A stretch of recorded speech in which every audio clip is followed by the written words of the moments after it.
ہمارے پاس اللہ کی مدد حاصل کرنے کے دو ہی راستے ہیں۔ اللہ تعالیٰ نے ہمیں قرآن میں بتایا ہے کہ ہم اللہ کی مدد کیسے حاصل کر سکتے ہیں، اور مدد حاصل کرو صبر سے اور نماز سے، اور یقیناً یہ بہت بھاری شے ہے مگر ان عاجزوں پر بھاری نہیں ہے۔ پہلی چیز جو ہمیں مدد دے گی وہ صبر ہے، اور حضرت عمر بن خطاب رضی اللہ تعالی عنہ فرماتے ہیں کہ صبر کی دو قسمیں ہیں، پہلی مصیبت کے وقت صبر اور دوسری گناہوں کے ارتکاب سے صبر۔ صبر کیا ہوتا ہے؟ صبر کے لغوی معنی ہے خود کو روک کے رکھنا یا باندھ کے رکھنا، اور اس صبر کے عربی لغت میں جو معنی ہے میں چاہتی ہوں آپ ایک نظر ان پر دوڑائیں تو صبر کے کتنے پیارے معنی آپ کے سامنے کھل آئیں گے۔ الصبیر وہ بادل جو 24 گھنٹے ایک ہی جگہ کھڑا رہے اور ادھر ادھر نہ ہو۔ الاصبر ان اونٹوں یا بکریوں کو کہتے ہیں جو صبح شام باقاعدہ اپنے مالکوں کے پاس واپس آ جائیں اور ان سے دور نہ رہیں۔ الصبورت اس مٹی وغیرہ کو کہتے ہیں جو اس لیے کشتی میں رکھ دی جاتی ہے کہ اس سے کشتی جھکولے نہ کھائے، جس سے اس کا توازن قائم رہے۔ صبر یہ کہ آپ ان بادل کی طرح 24 گھنٹے ایک ہی جگہ پر کھڑے رہیں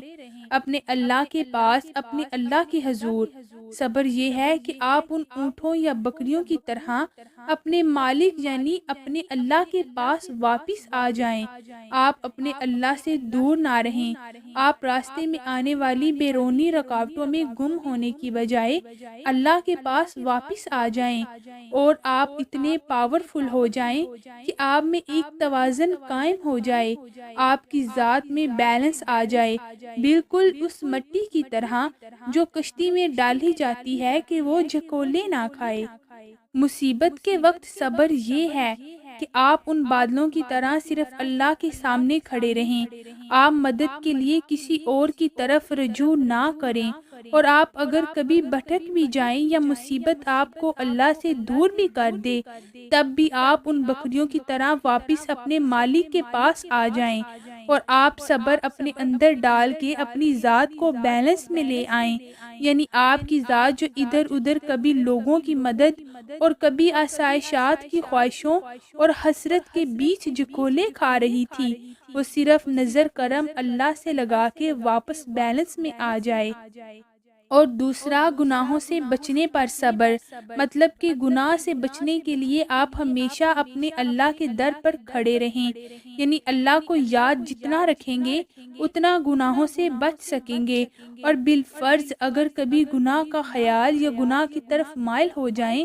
تو فوراً بھاگ کے اپنے مالک کے پاس واپس آ جائیں، خود کو مالک کی یاد دلائیں اور خود کو بتائیں کہ طرح طرح کے گناہ آپ کو مائل کر کے آپ کی ذات کو ادھر ادھر جھکولے دلوائیں گے، لیکن ایک راستہ ہمیشہ ہوگا جو آپ کو بیلنس میں رکھنا سکھائے گا، اللہ کا راستہ۔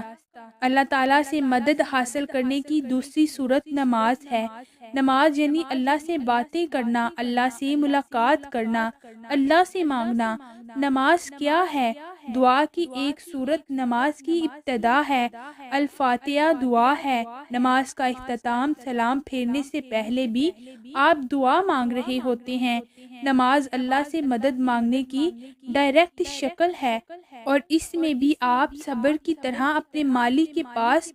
دن میں 5 مرتبہ لوٹ کے آتے ہیں۔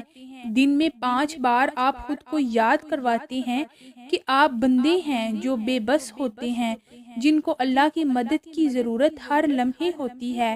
یہ یاد آپ کو بار بار اللہ سے جوڑ دیتی ہے، اللہ کا مقرب بنا دیتی ہے، اور جتنا آپ اللہ کے قریب ہو جائیں گے اتنی جلدی مدد نہیں آئے گی۔